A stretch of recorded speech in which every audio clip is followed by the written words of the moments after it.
Sean Connery defined James Bond for generations. Across 6 official films, he laid the groundwork for everything that followed. With his films just released in a 4K box set, now seems the perfect opportunity to revisit them and rank them.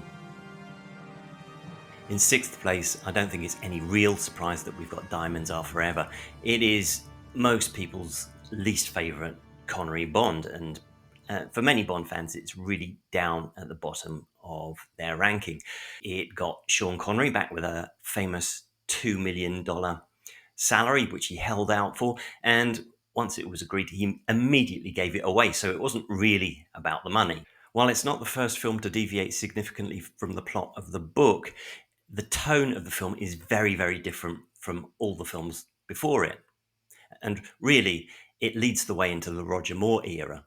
Added into the plot was Blofeld, and also the whole thing tying it to interest in space at the time. I've got to say, it's not Sean Connery at his best. He's looking a bit bored with it, and he's slightly overweight as well. He's not peak Connery there.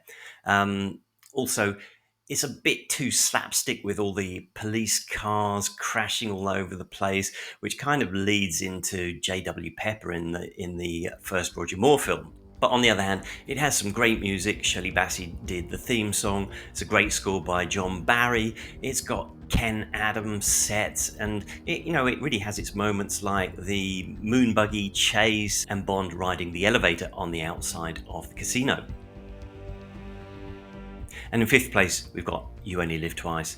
Now, this is the first film that significantly deviates from the books. It's set in Japan, and it has some of the characters. It has Dicko Henderson, it has Tiger Tanaka, it has Kissy, who all appeared in the book, but you don't really get much of a feel of Japan. It's very, very superficial in a way, and rather than the castle and the Garden of Death that you find in the book, there is the volcano lair, which is a fantastic idea, and the set was unbelievable, and the sequence in which they storm the lair is fantastic. But it is quite fantastical where the book is much, much more grounded. Perhaps because Connery was announced as leaving after this film, it is rather over the top in many, many respects. It ties into the space race thing with, capturing the rockets for Spectre's nefarious reasons. And really, Connery's transformation into a Japanese fisherman, although the same kind of idea exists in the book, is a bit insulting to the audience. Nobody really can believe that.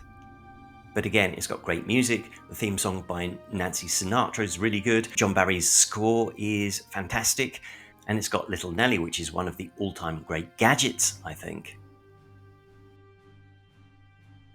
Okay, now number 4. This is where I get into real difficulties. 2, 3, and 4, for me, are very, very difficult to separate. It's a bit like going to a steakhouse and they say, do you want steak, do you want fries, or do you want dessert? Well, I want all of them. For today, I have put Dr. No in 4th place. And of course, it's the first Bond, and without it, we wouldn't have had any of the ones that followed.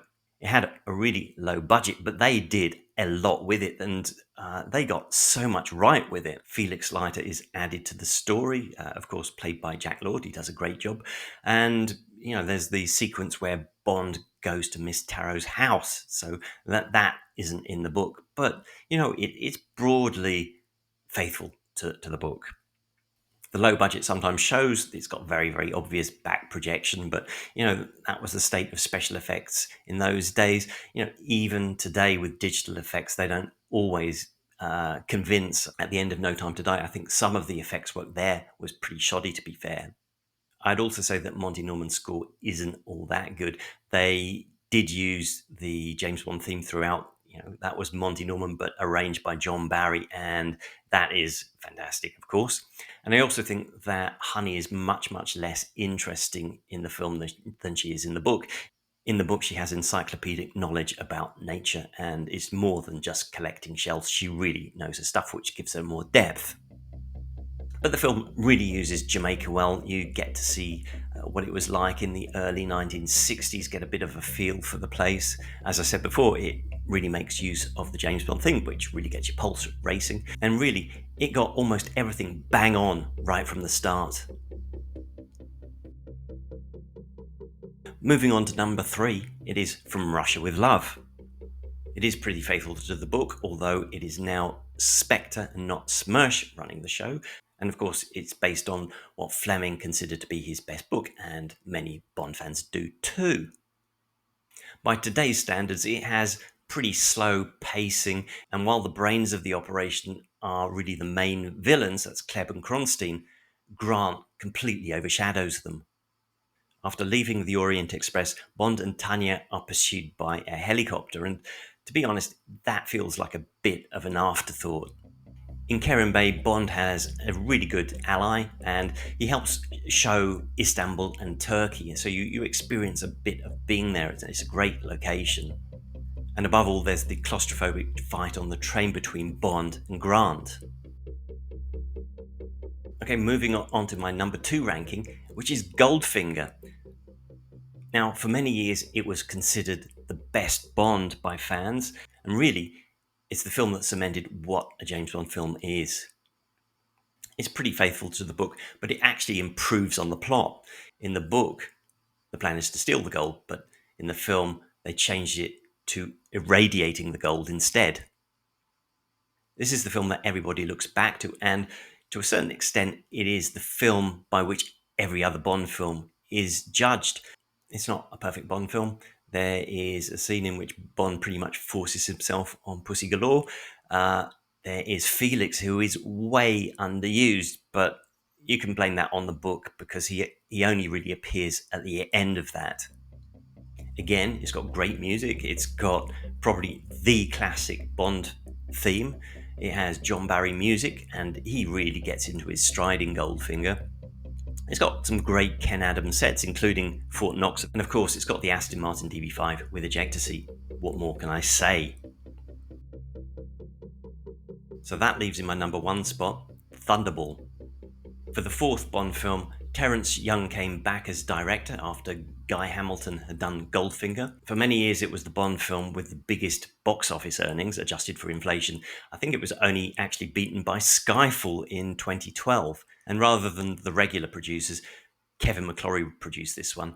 He was brought on board the official series to make sure that a rival series wasn't set up by him. He had the rights to Thunderball because there was the whole case about Fleming using scripts that had been worked on by McClory and Jack Whittingham without permission when he wrote the novel. He sued, and Fleming lost the case. Many people find it too slow, especially with the underwater sequences, but for me, I've always loved that. As a kid, I was absolutely transfixed by the underwater world of Jacques Cousteau on TV every week.